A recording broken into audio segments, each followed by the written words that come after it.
Assalamualaikum, Pak. Ucapku mengucapkan salam. Waalaikumsalam. Ini siapa ya? Tanya seseorang dari ujung telepon sana. Aku lalu bertanya lagi. Apakah benar ini dengan Bapak Budi Utomo? Tanyaku. Iya benar, ini siapa ya? Tanyanya lagi. Saya istri Adi Kusuma, Pak, karyawan Bapak. Oh iya Bu, ada apa ya? Apakah ada sesuatu yang penting? Karena saya sedang sibuk saat ini. Ada Pak, ada sesuatu yang ingin saya sampaikan. Dan ini sangat penting menyangkut perusahaan Bapak. Kalau memang itu hal penting, datang saja ke rumah saya besok. Saya ada di rumah besok seharian. Karena kita sudah membuat janji, saya akan menunggu ibu di rumah saya. Ucapnya dengan suara tegas. Lalu permisi karena memang ada urusan yang penting. Lalu, aku mematikan sambungan telepon itu. Kebesokan harinya, aku berangkat menuju rumah Pak Budi Utomo. Jaraknya lumayan jauh, sekitar 2 atau 3 jam. Lagi-lagi aku ditemani putraku. Setelah menempuh perjalanan yang cukup jauh, akhirnya kami sampai. Rumahnya begitu sangat megah dan mewah. Wajar saja, karena perusahaannya sangatlah besar dan sudah memiliki beberapa cabang. Aku lalu bertanya pada satpam penjaga rumah itu. Karena aku sudah membuat janji, aku pun diperbolehkan untuk masuk. Aku lalu duduk di ruang tamu mereka yang begitu sangat mewah. Tak berapa lama, Pak Budi Utomo pun keluar.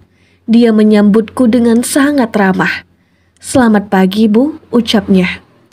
Pagi Pak. Oh ini ya istrinya Pak Adi. Tanyanya lagi. Iya Pak. Lalu ini siapa?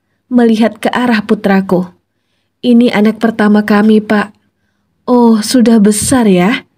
Ngomong-ngomong, ada apa ya Bu? Tanyanya penasaran. Jadi begini Pak, aku lalu menunjukkan undangan dan juga foto pernikahan suamiku. Loh, ini kan Pak Adi. Kok menikah dengan wanita lain? Tanyanya kaget. Iya Pak, itu suami saya. Menikah dengan wanita yang ada di sebelahnya. Apakah Bapak mengenal wanita itu? Tanyaku. Iya, saya mengenalnya. Tapi tunggu ya. Saya ingat-ingat dulu. Oh, ini sepertinya karyawan saya juga, Bu. Tapi saya tidak tahu namanya. Siapa ya? Saya lupa. Laras Pak namanya.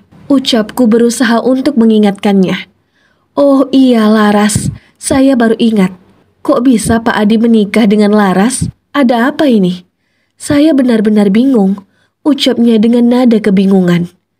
Jadi begini Pak, saya ingin memberitahu bahwa suami saya menikah dengan Laras dengan alasan bahwa Laras sudah hamil dan itu mengandung anak Bapak.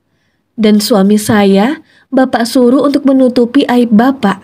Dia diharuskan menikahi wanita itu. Apa? Adi berkata demikian denganmu? Bukan suami saya yang berbicara, tapi mertua saya yang menjelaskannya. Alasannya katanya seperti itu, Pak. Jadi saya kesini ingin mencari kebenarannya. Apakah benar Bapak menyuruh suami saya melakukan hal itu? Astagfirullahalazim, saya tidak pernah melakukan hal sekeji itu. Menghamili wanita lain. Saya ini sudah tua dan saya juga sudah steril. Tidak mungkin bisa menghamili wanita, ucapnya lagi. Jadi maksud Bapak, suami saya berbohong? Ya, itu pasti. Saya tahu suamimu. Dia memang baik dalam pekerjaannya. Tapi tak jarang saya melihat dia suka menggoda beberapa wanita karyawan saya. Jawabnya lagi.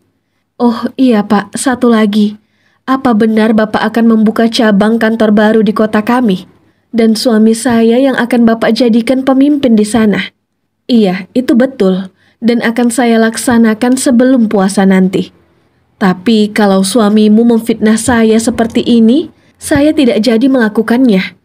Akan saya batalkan. Saya tidak terima difitnah seperti ini. Membuat nama saya tercoreng saja. Ucapnya dengan nada yang sangat kesal. Ibu tenang saja. Saya mengerti bagaimana sakit dan kecewanya ibu. Saya akan pastikan suami ibu itu malu di depan umum. Sungguh, Bapak akan melakukan ini untuk saya? Iya, Bu, tenang saja. Aku benar-benar tak percaya jika Pak Budi Utomo benar-benar sebaik itu. Beliau mau membantuku. Aku pun diberitahu kapan dan jam berapa acara peresmian kantor baru itu. Setelah itu kami segera pulang. Sampai di rumah, aku mendapati Farhan dan Putri sedang duduk di ruang tamu. Farhan berkata, "Bu, ibu akan bercerai ya dengan ayah." "Iya nak, maafkan ibu ya. Ibu tidak sanggup. Maafkan ibu. Aku hanya bisa meminta maaf pada mereka semua." "Iya, gak apa-apa Bu. Aku gak tega lihat ibu nangis terus," ucap Putri sembari menangis. "Maafin ibu ya nak. Hanya kata maaf yang bisa kukatakan. Tak sanggup lagi rasanya." Malam itu, Fatan mengingatkanku bahwa malam ini adalah malam peresmian, di mana cabang baru itu akan dibuka. Ibu gak lupa kan?" "Astagfirullah, iya ibu hampir saja lupa. Kalau gitu ibu siap-siap dulu ya nak." "Iya Bu, aku ikut ya Bu." Tanyanya, "Gak usah nak, kamu di rumah aja. Jagain adik-adik. Ibu gak lama kok, cuma sebentar. Toh juga gak jauh kan?" Ucapku berusaha meyakinkan. "Oh gitu ya Bu, baiklah," ucapnya. Lalu pergi meninggalkanku di kamar. Aku segera bersiap-siap dengan sangat buru-buru, karena 1 jam lagi acaranya akan dimulai. Setelah sampai di sana, ternyata semua karyawan sudah siap. Sudah duduk di tempat mereka masing-masing. Aku mencari kursi yang kosong. Hanya tersisa 1 saja. Itu pun di belakang. Kulihat di depan, suamiku beserta mertua dan juga istri barunya sudah duduk di meja yang paling depan. Karena memang itu untuk para pemimpin atasan. Tak berapa lama aku duduk, Pak Budi Utomo pun maju untuk menaiki podium yang sudah disediakan. Beliau pun membuka pembicaraan dengan mengucapkan selamat malam kepada seluruh karyawannya.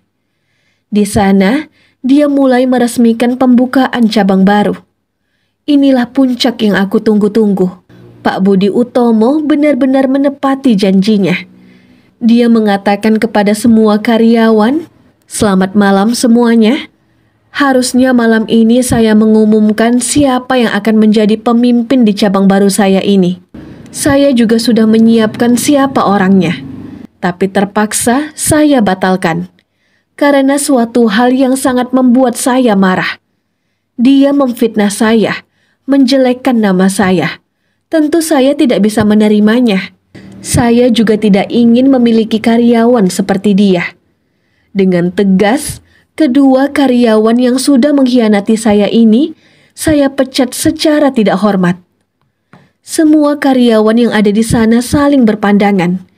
Mereka kebingungan, karena memang mereka belum tahu siapa yang Pak Budi katakan. Kemudian Pak Budi melanjutkan lagi.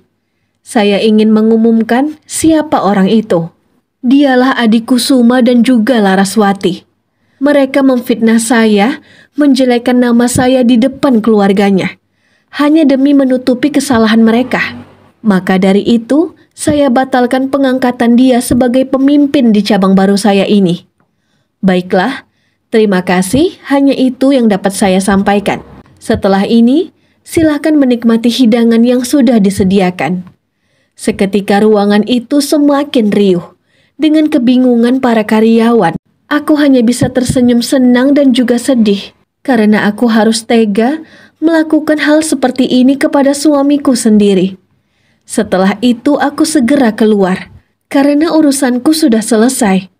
Di saat berjalan menuju pintu keluar, aku dipanggil oleh suamiku. Aku pun tetap terus berjalan hingga sampai di parkiran.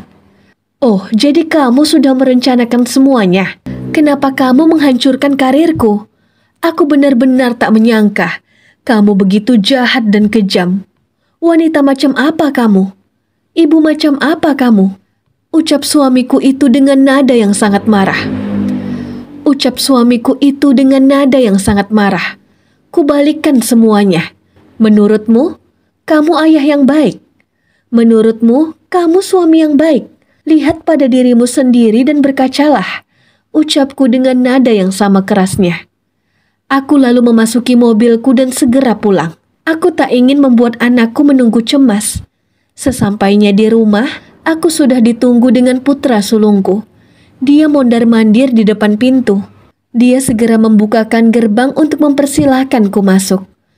"Ibu, gimana tadi?" "Sukses, Nak, sesuai harapan kita," ucapku sembari menuju masuk ke dalam rumah. "Baguslah, Bu. Puas rasanya aku. Aku tak ikhlas jika ayah tetap bahagia bisa memiliki istri muda dan juga jabatan tinggi. Tapi untunglah, semua itu batal," ucapnya dengan nada yang agak kesal. "Tapi Nak, kamu tidak boleh benci sama ayahmu ya. Mau gimana pun dia tetap ayahmu." "Iya Bu, aku mengerti. Aku tetap akan menghormati dia sebagai ayah. Tapi tidak dengan pengkhianatan yang dia lakukan kepada kita. Aku tidak terima," ucapnya. "Ya sudah, kamu redakan emosimu. Tidurlah, beristirahatlah," ucapku. Tak kusangka, ternyata suamiku malah menyusulku sampai ke rumah. Dia benar-benar kesal dan terlihat sangat emosi. Dia berkata padaku, "Kamu ini ya, istri tidak tahu diri. Lihat saja, akan aku pastikan rumah, mobil, dan semua yang kamu punya sekarang ini akan aku ambil kembali. Karena itu memang pemberianku," ucapnya dengan tegas. Lalu kemudian ia pun pergi. Aku hanya bisa terdiam melihat dia berkata seperti itu. Di dalam hatiku bergumam, "Lihat saja nanti, siapa yang akan menang." Beberapa minggu kemudian, saatnya untuk sidang perceraianku. Disinilah finalnya. Hakim akan memutuskan siapa yang berhak memiliki rumah itu dan juga hak asuh anak. Tentu, bukti-bukti perselingkuhan suamiku sudah kuutarakan. Juga aku berharap hakim akan memberikan keputusan yang seadil-adilnya bagiku dan juga anak-anak. Bapak Adi Kusuma, Anda terbukti bersalah karena sudah berselingkuh dan menikah lagi dengan selingkuhan Anda tanpa sepengetahuan istri pertama. Dan juga memfitnah atasan Anda untuk menutupi kesalahan Anda. Maka dari itu, pengadilan memutuskan bahwa rumah serta harta benda yang sudah Anda berikan kepada istri dan juga anak-anak menjadi hak milik istri Anda dan juga anak-anak. Kemudian, untuk hak asuh anak, sepenuhnya diserahkan kepada Ibu Airin. Demikian hasil keputusan sidang. Aku lega setelah mendengar hasil keputusan sidang itu. Hak asuh anak jatuh kepadaku. Rumah yang aku tinggali juga masih menjadi hakku. Aku benar-benar lega. Sekarang aku tinggal memikirkan bagaimana untuk menyambung hidup. Mantan suamiku memang berkewajiban untuk memberi nafkah sekian setiap bulannya. Tapi aku tidak mau terlalu berharap. Dia saja tidak bekerja sekarang. Bagaimana akan menghidupi dua dapur sekaligus? Aku pun mulai membuka usaha kecil-kecilan. Aku berniat untuk membuka toko saja. Toko sembako serba ada. Karena itulah yang hanya aku pikirkan saat ini. Modalnya dari aku menjual beberapa perhiasan yang aku miliki. Meskipun aku sangat menyayangi perhiasan itu. Karena itulah tabunganku yang memang aku persiapkan untuk anak-anak. Tapi sekarang, terpaksa harus aku gunakan untuk membuka usaha. Alhamdulillah, setelah beberapa bulan aku sudah berhasil membuka usaha impianku itu. Meskipun belum terlalu ramai, tapi ada saja pemasukan setiap harinya. Aku dibantu anakku yang pertama. Dia terpaksa harus menunda kuliahnya, sembari mengumpulkan biaya. Tiba-tiba di hari itu, aku kedatangan sahabatku, yang tempo lalu mengirimkan foto undangan itu padaku. Ia berkata, dan memberikan kabar berita bahwa mantan suamiku sekarang ditinggalkan oleh istri mudanya, yang baru saja melahirkan karena sudah jatuh miskin dan tidak memiliki apa-apa. Bahkan terpaksa rumah orang tuanya pun dijual untuk memenuhi kebutuhan mereka selama suaminya itu menganggur. Kupikir ya mantan suamimu itu laki-laki yang baik dan setia dan tidak niku-niku. Tapi ternyata dia jelalatan juga ya. sampai menghamili anak orang di luar nikah lagi. Padahal sudah punya anak istri. Dan bodohnya, wanita semuda itu kok mau ya sama bapak-bapak? Ceritanya sambil tertawa. Aku pun hanya bisa tersenyum. Rasanya aku sudah tidak ingin mendengarkan apapun tentang mereka. Aku hanya ingin ada hubungan di antara mantan suami sebagai orang tua bagi anak-anakku saja. Tidak mau tahu urusan mereka lagi. Sudahlah, aku sudah move on. Kamu tidak perlu membicarakan dia lagi di depanku. Aku muak, kataku. Kami pun tersenyum bersama dan juga tertawa. Dan ceritanya selesai.